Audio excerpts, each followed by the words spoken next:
milk tea ngayon, di ba? They always say, you know, if you just cut down on coffee every day, you're gonna be a millionaire. Right? Sino nag-cut down sa coffee hanggang ngayon, di pa rin millionaire? Di ba? Yung kawawang milk tea, naging kontrabida eh. Walang kinalaman yun, right? So, let me tell you why I come from. Where I come from, I look at optimization on the first step, which is enhancing earning potential. Because when your income is high, you can afford a little bit to spend and still accumulate something after that. So again, budgeting, cost cutting is important, but it's not my real first step. It's enhancing income. And when you enhance income, you have more to spread around. But income comes from two places. There are two sources of income.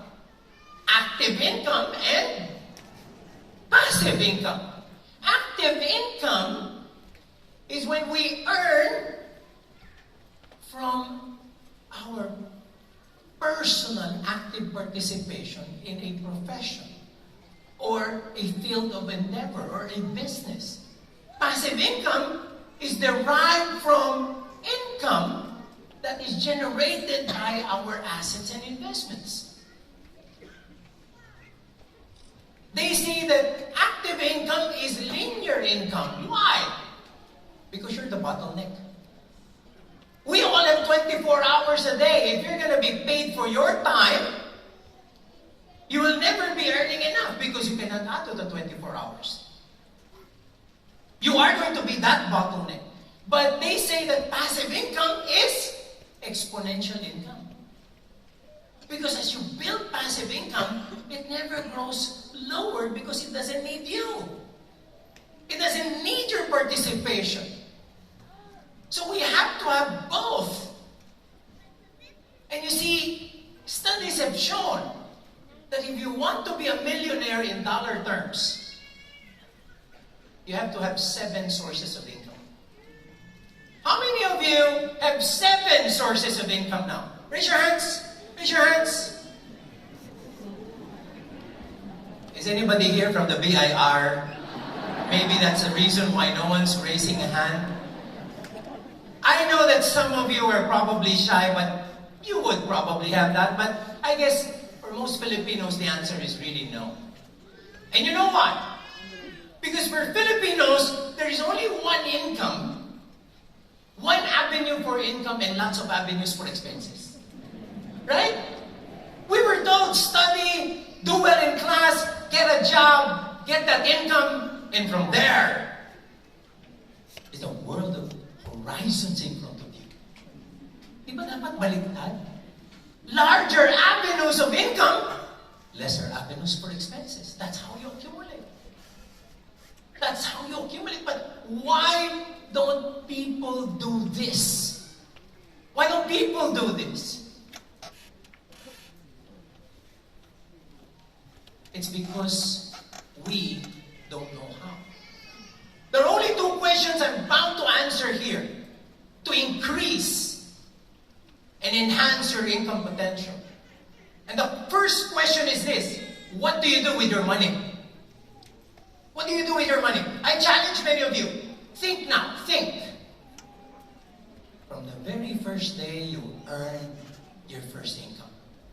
First day, you earn your first income. That first day to today. That very first day to today, how much money went through your hands? Magkano pera na ang dumaan sa kamay niyo? This is not a clincher question. Nasa na? Nasa na? Diba? Ala-ala na sila. Anong ginagawa nila? Ano nangyari sa pera nyo? Your money is now doing what we call paranormal activity. Mga pangyayaring hindi maipaliwanag sa pera mo. You know, for that much money that went through your hands, di ba dapat nakapagpundar ka ng kahit ano man? Di ba dapat nakapagtabi ka ng pwedeng kumita para sa'yo? Let me tell you this. If you cannot make money work, you will work for the rest of your life. Always remember that. Money has to work for you. Because if you don't make it start working for you, you will work till the end of your life. But if money works for you, money is the best employee. Works 24 hours a day without complaining. But when money works for you and gives you that exponential burst in income, there will come a time when your passive income becomes greater than your active income. When that happens, guess what? You can stop working. And it's not a function of your age. You can retire at 40, 45, 50. Retirement is not an age. It is a time of emancipation. That's something that not a lot of Filipinos define correctly. We think retirement is an age that hits when you get to 60, when you get to 65. Wrong. Retirement is a time of freedom. If you can afford to retire, who cares if you're 50? But you can work beyond emancipation. You can work even if you have enough. And why is that? Because you want to, not because you have to. You work because you're making a difference. You work because you're having fun. That's what we want to do.